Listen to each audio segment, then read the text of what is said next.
अस्सलामुअलैकुम, welcome back to my channel AS cooking diary. आज मैं जो रेसिपी बना रही हूँ वो है फ्राई दाल माश। फ्राई दाल माश बनाने के लिए सबसे पहले 5 टेबलस्पून ऑयल ले लिया। उसके बाद एक तेज़पत्ता, एक बड़ी इलायची मसाले में जो होती है, 3 से 4 काली मिर्चें और सफ़ेद ज़ीरा। इनको अच्छे तरीके से मैं फ्राई कर लूँगी 1 मिनट तक। उसके बाद मैं जिंजर और गार्लिक का पेस्ट इसमें ऐड कर रही हूँ। इसको अच्छे तरीके से चम्मच चलाएंगे और 1 मिनट के लिए फ्राई कर लेंगे ताकि इसका कच्चापन ख़त्म हो जाए और अच्छी सी खुशबू निकल आए।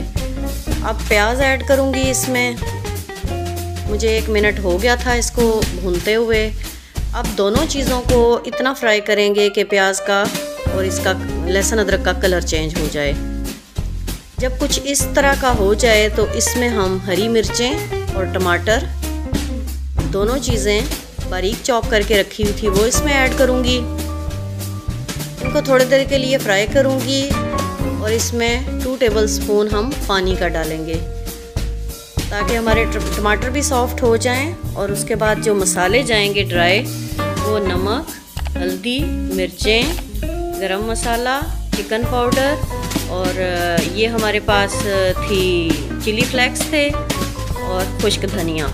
ये सारी चीज़ें इसके अंदर ऐड कर दी। अच्छे तरीके से मसाला भून लिया। 5 मिनट के बाद लेमन जूस 2 टेबलस्पून ऐड कर दिया। अब देखें कि हमारा मसाला जो है भूनते हुए 5 से 7 मिनट हो गए हैं। अच्छे तरीके से भुन चुका है, तेल ऊपर आ चुका है। अब मैं इसके अंदर दाल माश ऐड करूँगी जो मैंने सोक करके पहले रखी थी और फिर इसको बॉईल कर लिया। थोड़ी सी कसर बाकी है। आधा कप पानी का डालेंगे। 5 मिनट फ्राई करने के बाद आधा कप पानी का डाल के मैं इसको दम पे रख दूँगी कवर करके। 5 मिनट के बाद मैं इसको अनकवर करके चेक कर रही हूँ तो देखें अल्हम्दुलिल्लाह अच्छे तरीके से हमारी दाल तैयार हो चुकी है। अब मैं इसके अंदर फ्रेश क्रीम 3 टेबलस्पून ऐड कर रही हूँ। अच्छे तरीके से हम मिक्स करेंगे इसको क्रीम के साथ और ये मज़ीद जो है वो ड्राई हो जाएगी। अब अल्हम्दुलिल्लाह बिल्कुल ड्राई हो चुकी है, तैयार हो चुकी है। कसूरी मेथी और सब्ज़ धनिया के पत्ते मैंने काट के रखे हुए हैं, वो इसके अंदर ऐड करूँगी। गरम मसाला 1/2 टीस्पून ऐड किया क्योंकि सालन जब तैयार हो जाए तो इस पे गरम मसाला जो है वो बहुत ज़बरदस्त खुशबू देता है।